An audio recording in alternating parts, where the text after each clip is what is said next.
ಹಾ ಹೌದು, ಹುಡುಗ ನಾಳೆ ಸಂಜೆ ಬರ್ತೀನಿ ಅಂತ ಹೇಳಿದಾನೆ. ಡೈರೆಕ್ಟ್ ಮನೆಗೆ ಕರ್ಕೊಂಡ್ಬಿಡ್ತೀನಿ, ನೀವೇನ್ ಯೋಚನೆ ಮಾಡ್ಬೇಡಿ. ನಮಸ್ಕಾರ ಸಂಜೀವಯ್ಯ. ಓಹೋ ನಮಸ್ಕಾರ ನಾರಾಯಣರಾಯರು, ಬನ್ನಿ ಕುತ್ಕೊಳ್ಳಿ. ಏನು ನಮ್ಮ ಆಫೀಸರ್ಗೂ ಬಂದ್ಬಿಟ್ಟಿದ್ದೀರಾ? ನಿಮ್ ಎರಡನೇ ಮಗಳಿಗೆ ಗಂಡು ಹುಡ್ಕೊಡ್ಬೇಕಾ? ಏನು ಗಂಡು ಹುಡ್ಕೋಕೆ ನೀನೊಬ್ಬನೇ ಇರೋದು? ನಮ್ಗೆ ಯಾರು ಗೊತ್ತೇ ಇಲ್ಲ. ಮುಖ ಸೊಟ್ಟಿಗಿಟ್ಕೋಬೇಡ, ಸಂತೋಷವಾದ ವಿಷಯ ಹೇಳ್ತೀನಿ. ನನ್ನ ಎರಡನೇ ಮಗಳು ಮದುವೆ ನಿಶ್ಚಯ ಆಗಿದೆ. ತಗೋ ಇನ್ವಿಟೇಷನ್. ದೊಡ್ಡ ಕಾಫಿ ಪ್ಲಾಂಟರ್ ಮಗನ ಜೊತೆಯಲ್ಲಿ ಈ ಮದುವೆ ಫಿಕ್ಸ್ ಆಗಿರೋದು. ಕಾಫಿ ಪ್ಲಾಂಟರ್ ಮಗನ? ಇನ್ನೇನು ಕಾಫಿ ಪುಡಿ ಅಂಗಡಿಯವ್ರ ಮಗ ಅಂತ ಹೇಳದ್ನ. 2 ದಿನಾನು ಮದುವೆ ಮನೆಗ್ ಬಂದು ಕಂಠಪೂರ್ತಿ ಚೆನ್ನಾಗಿ ತಿಂದು ಕಿತಾಪತಿ ಮಾಡದೆ ಓಡಾಡ್ಕೊಂಡು ಮನಸ್ಫೂರ್ತಿ ಗಂಡು ಹೆಣ್ಣಿಗೆ ಆಶೀರ್ವಾದ ಮಾಡು. ಆಯ್ತು, ಖಂಡಿತ ಬರ್ತೀನಿ. ಅಂತೂ ಒಳ್ಳೆ ದೊಡ್ಡ ಕಡೆ ಸಮಾಧಾನ ಹುಡುಕ್ಬಿಟ್ಟಿದ್ದೀರಾ ನಾರಾಯಣರಾಯರೇ. ನಾರಾಯಣರಾವ್ ಅಂದ್ರೆ ಏನ್ ಅನ್ಕೊಂಡಿದ್ಯಯ್ಯ? ಓ ಬರ್ತೀನಿ, ಇನ್ನೂ ತುಂಬಾ ಕಡೆ ಇನ್ವಿಟೇಷನ್ ಕೊಡ್ಬೇಕು.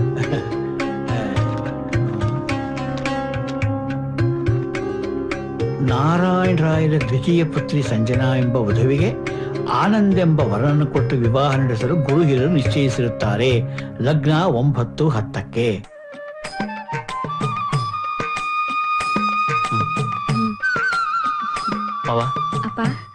ಎಲ್ಲ ಒಳ್ಳೇದಾಗ್ಲಿ.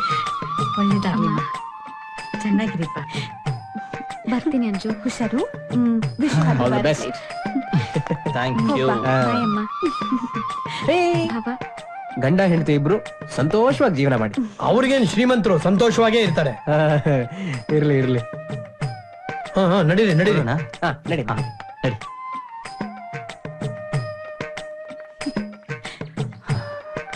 ಬಾಯ್ ಬಾಯ್. ಬಾಯ್ ಅಂಜು. ನಾನು ನಿಂಗೆ ಆಮೇಲೆ ಫೋನ್ ಮಾಡ್ತೀನಿ. Okay okay. ಅವಾಗ ಫೋನ್ ಮಾಡು. ಹುಷಾರು. ಬರ್ತೀವಿ ಅವ್ವ. ಒಳ್ಳೇದು. ಹುಷಾರು. ಬರ್ತೀವಮ್ಮ. Bye bye bye bye. Okay, drive safe. ಬಾಯ್.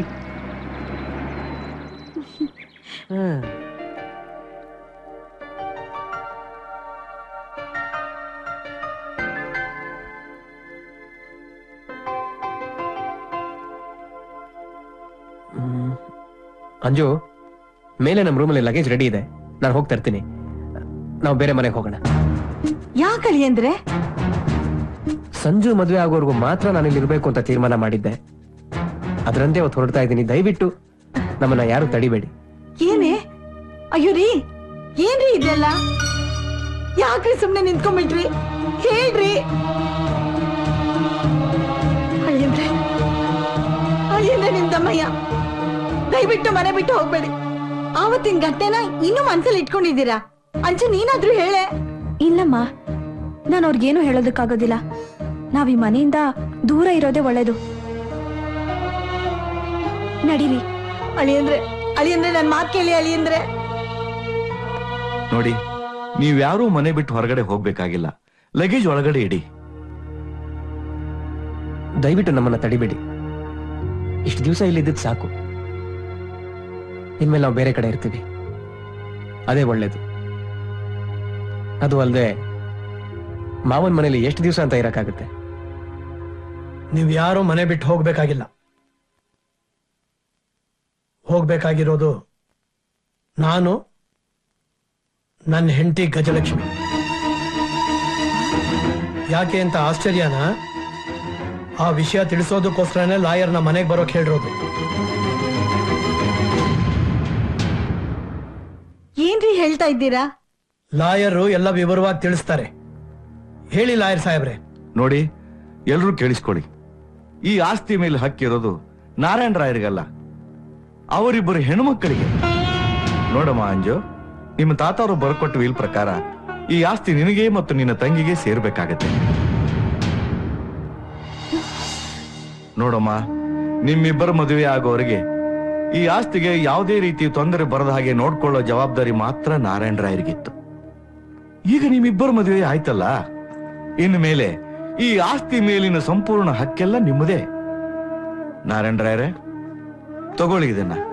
ನಿಮ್ಮ ಕೈಯಿಂದನೇ ಈ ವಿಲ್ನ ನಿಮ್ಮ ಮಗಳಿಗೆ ಕೊಡಿ.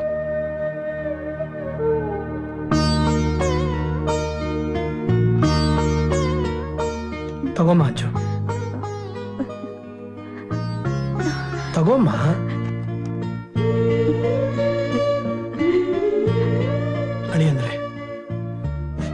ನಮ್ ತಂದೆ ನನಗೆ ಹೆಚ್ಚಿಗೆ ಹಣ ಕೊಟ್ರೆ ನಾನು ಎಲ್ಲಿ ಕೆಟ್ಟು ಹೋಗ್ತೀನೋ ಅಂತ ಚಿಕ್ಕ ವಯಸ್ಸಿಂದಲೇ ನನ್ನ ಜಿಬ್ಬಣನಾಗಿ ಬೆಳೆಸ್ಬಿಟ್ರು. ಅದೇ ಬುದ್ಧಿನಲ್ಲೇ ನಾನು ಮುಂದುವರೆದು ಬಿಟ್ಟೆ. ನೋಡ್ ಗಜಲಕ್ಷ್ಮಿ, ನಾನು ನಿಮ್ಗೆಲ್ಲ ತುಂಬಾ ತೊಂದರೆ ಕೊಟ್ಟಿದ್ದೀನಿ, ಬೇಸರ ಮಾಡಿದ್ದೀನಿ. ಆದ್ರೆ ಅದಕ್ಕೆಲ್ಲ ಕಾರಣ ನಾನಲ್ಲ. ಹಾಗೆ ಮಾಡ್ದೆ ಬೇರೆ ದಾರಿನೇ ಇರ್ಲಿಲ್ಲ.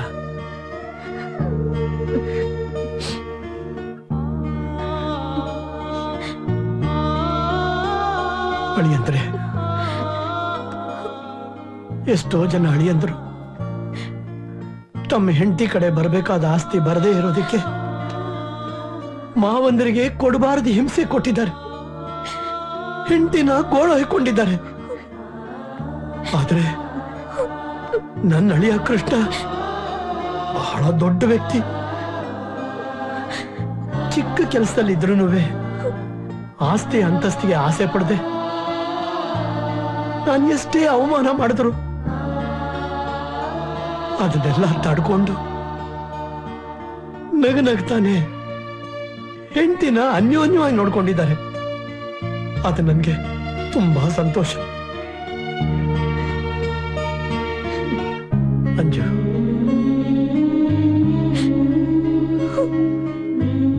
ಮಗಳೇ, ಈ ಆಸ್ತಿ ಎಲ್ಲ ನಿನಗೆ ಸಂಜುಗೆ ಸೇರಿದ್ದು. ಇದನ್ನು ಅನುಭವಿಸ್ತಾ ಸಂತೋಷವಾಗಿರಿ. ನಾನು ನಿಮ್ಮಮ್ಮ ಬೇರೆ ಕಡೆ ಎಲ್ಲಾದ್ರೂ ಇರ್ತೀವಿ. ಇನ್ಮೇಲೆ ನನ್ನಿಂದ ನಿಮಗೆ ಯಾವ ಕಾಟನೂ ಇರೋಲ್ಲಮ್ಮ. ಹಾಯಾಗಿರಿ. ಮಹಾಲಕ್ಷ್ಮಿ, ಹೋಗೋಣವಾ? ನನ್ನ ಕ್ಷಮಿಸ್ಬೇಡಿ. ಹೆಂಡತಿಯಾಗಿ ನಾನು ನಿಮ್ಮನ್ನ ಅರ್ಥ ಮಾಡ್ಕೊಳ್ಳಿಲ್ಲ. ನನ್ ತಪ್ಪಾಯ್ತು. ನಡೀರಿ, ಹೋಗೋಣ. ಮಾವ, ಅತ್ತೆ ಏನ್ ಹೇಳ್ತಿದ್ದೀರಾ? ನಮ್ಮನ್ನೆಲ್ಲ ಬಿಟ್ಟು ನೀವು ಬೇರೆ ಎಲ್ಲೋ ಇದ್ಬಿಟ್ರೆ ನಾವೆಲ್ಲ ಸಂತೋಷವಾಗಿರ್ತೀವಿ ಅನ್ಕೊಂಡಿದ್ದೀರಾ? ಎಲ್ಲ ನಿಮ್ ಭ್ರಮೆ ಅಷ್ಟೇ. ಮಾವ, ನನಗ್ ತಂದೆ ತಾಯಿ ಯಾರೂ ಇಲ್ಲ. ಹೆಣ್ಣು ಕೊಟ್ಟು ಮಾವ, ಕಣ್ಣು ಕೊಟ್ಟು ದೇವ್ರು ಅಂತಾರೆ. ಹಾಗೆ ನನ್ನ ಪಾಲಿಗೆ ತಂದೆ ತಾಯಿ ಎಲ್ಲ ನೀವೇ. ನಿಮ್ಮ ಆಶೀರ್ವಾದ ಯಾವತ್ತೂ ನಮ್ಮಲ್ಲಿರ್ಬೇಕು. ಅಲ್ಲ ಮಾವ, ಜೀವನನೇ ಶಾಶ್ವತ ಅಲ್ಲ ಆದ್ಮೇಲೆ ಹೆಂಡತಿ ಮನೆಯಿಂದ ಬರೋ ಆಸ್ತಿ ಶಾಶ್ವತನ ನೀವೇ ಹೇಳಿ. ಅಳಿಯಂದ್ರೆ, ಹೀಗೆಲ್ಲ ಹೇಳಿ ನನ್ನ ಚಿಕ್ಕವನನ್ನಾಗಿ ಮಾಡ್ಬಿಟ್ರಿ. ದಯವಿಟ್ಟು ನನ್ನ ಕ್ಷಮಿಸ್ಬೇಡ. ಮಾವ, ಮಾವ, ಇದೇನ್ ಮಾಡ್ತಿದ್ದೀರಾ ಮಾವ? ನಾನು ಕೂಡ ಎಷ್ಟೋ ಸಲ ನಿಮ್ಮ ಮನಸ್ಸಿಗೆ ಬೇಜಾರಾಗೋ ಹಾಗೆ ನಡ್ಕೊಂಡಿದ್ದೀನಿ. ನೀವು ನನ್ನ ಕ್ಷಮಿಸ್ಬೇಕು. ಅಳಿಯಂದ್ರೆ, ಹಾಗೆ ಮಾಡಬಾರ್ದು. ಅಳಿಯಂದ್ರೆ, ಸ್ವಂತ ಮಕ್ಕಳೇ ತಂದೆ ತಾಯಿನ ಕಡೆಗಾಣಿಸುವಂತ ಇಂಥ ಕಾಲದಲ್ಲಿ ನಿಮ್ಮಂತಹ ಅಳಿಯ ನಮಗ್ ಸಿಕ್ಕಿರೋದು ನಮ್ಮ ಭಾಗ್ಯ ಅಲ್ವೇ ಗಜಲಕ್ಷ್ಮಿ? ಹೌದರಿ. ಅಂಜು, ತಗೊಳ್ಳಿ ತಗೊಳ್ಳಿ, ಹೇಳ್ತೀನಿ. ಮಾವ, ನೀವೇ ಇಲ್ಲ ಅಂದ್ಮೇಲೆ ಈ ವಿಲ್ಲಿಗೆ ಯಾವ ಬೆಲೆನೂ ಇಲ್ಲ, ಯಾವ ಬೆಲೆನೂ ಇಲ್ಲ. ನಮಗ್ ನೀವು ಬೇಕು. ನೋಡಿದ್ಯಾ ಗಜಲಕ್ಷ್ಮಿ?